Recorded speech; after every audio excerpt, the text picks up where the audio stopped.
Chapter 58. High matters and the hidden judgments of God are not to be scrutinized.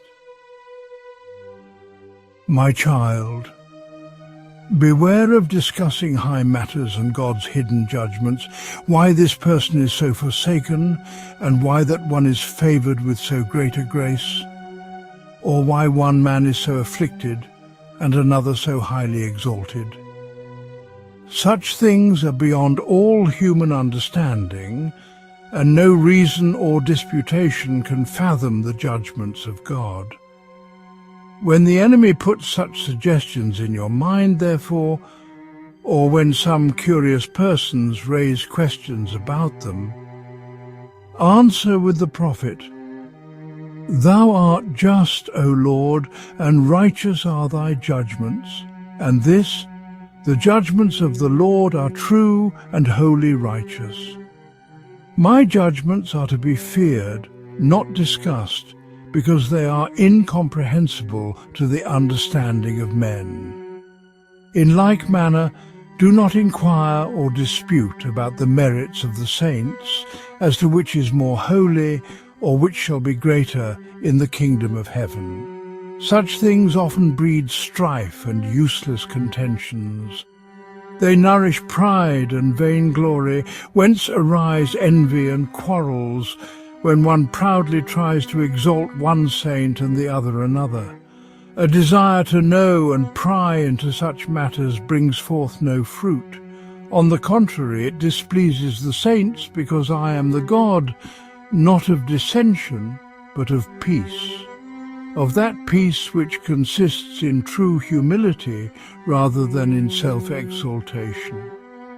Some are drawn by the ardour of their love with greater affection to these saints or to those, but this affection is human and not divine. I am He who made all the saints.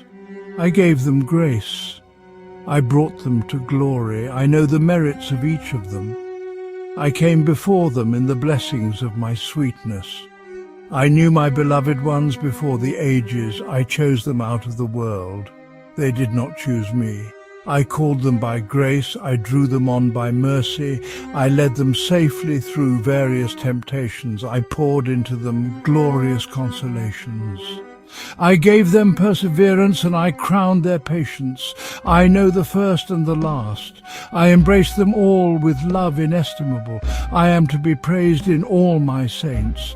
I am to be blessed above all things and honoured in each of those whom I have exalted and predestined so gloriously, without any previous merits of their own. He who despises one of the least of mine, therefore, does no honour to the greatest, for both the small and the great I made. And he who disparages one of the saints disparages me also and all others in the kingdom of heaven. They are all one through the bond of charity. They have the same thought and the same will, and they mutually love one another. But what is a much greater thing? They love me more than themselves or their own merits. Wrapped above themselves and drawn beyond love of self, they are entirely absorbed in love of me, in whom they rest. There is nothing that can draw them away or depress them, for they who are filled with eternal truth burn with the fire of unquenchable love. Therefore let carnal and sensual men, who know only how to love their own selfish joys, forbear to dispute about the state of God's saints.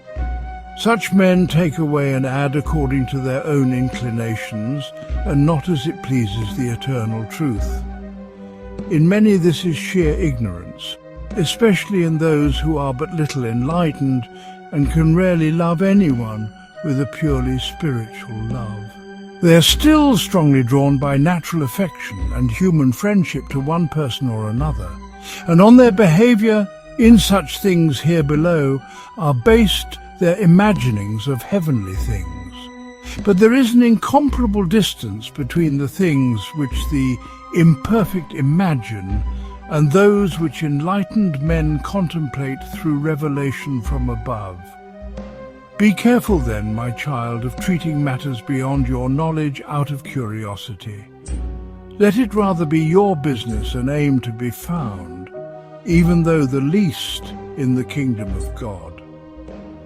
For though one were to know who is more holy than another, or who is greater in the kingdom of heaven, of what value would this knowledge be to him, unless out of it he should humble himself before me, and should rise up in greater praise of my name? The man who thinks of the greatness of his own sins and the littleness of his virtues, and of the distance between himself and the perfection of the saints, acts much more acceptably to God than the one who argues about who is greater or who is less. It is better to invoke the saints with devout prayers and tears, and with a humble mind to beg their glorious aid, than to search with vain inquisitiveness into their secrets. The saints are well and perfectly contented if men know how to content themselves and cease their useless discussions.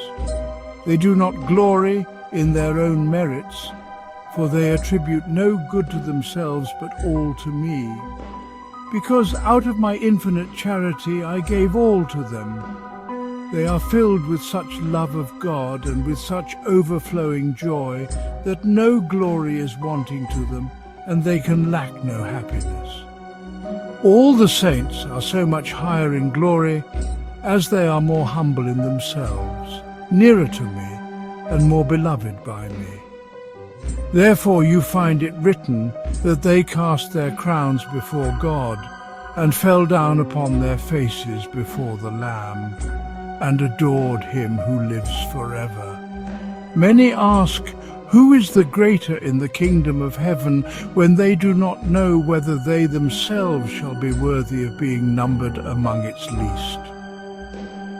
It is a great thing to be even the least in heaven, where all are great, because all shall be called, and shall be the children of God.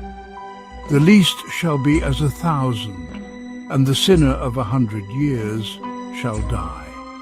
For when the disciples asked who should be greater in the kingdom of heaven, they heard this response: "Unless you be converted and become as little children, you shall not enter into the kingdom of heaven. Therefore, whosoever shall humble himself as this little child, he is the greater in the kingdom of heaven.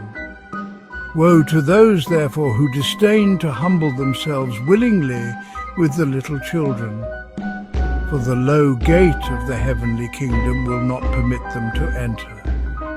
Woe also to the rich who have their consolations here. For when the poor enter into God's kingdom, they will stand outside lamenting. Rejoice, you humble, and exult, you poor, for the kingdom of God is yours, if only you walk in the truth.